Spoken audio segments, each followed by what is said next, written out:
Hey everybody, what is going on? I hope you guys are all doing well, and welcome to another tutorial video. In this video, I'm going to be explaining to you guys how you can create an upsell on your store on Shopify. So let's get right into it. For this, we're going to be using an app on the Shopify store, which is called CartHook Post Purchase Upsell, which you can install for free. There is a free plan and a free trial. So let me just go ahead and click install and install that to my store really quickly.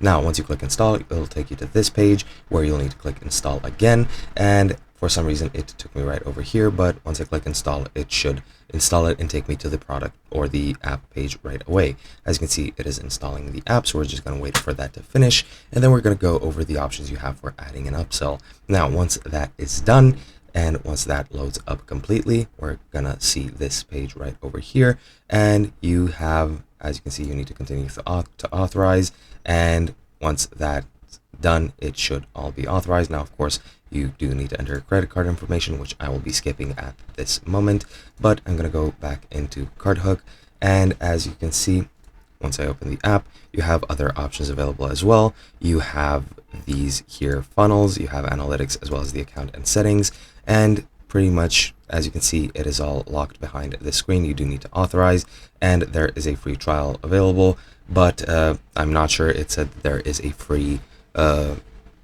a free plan available, but I don't seem to be able to see it. But yeah, you can use this to create upsells very easily. Just search through the options of this app and you should be fine doing so. And yeah, that's pretty much it. Hope you guys enjoyed, and I'll be seeing you guys in another video.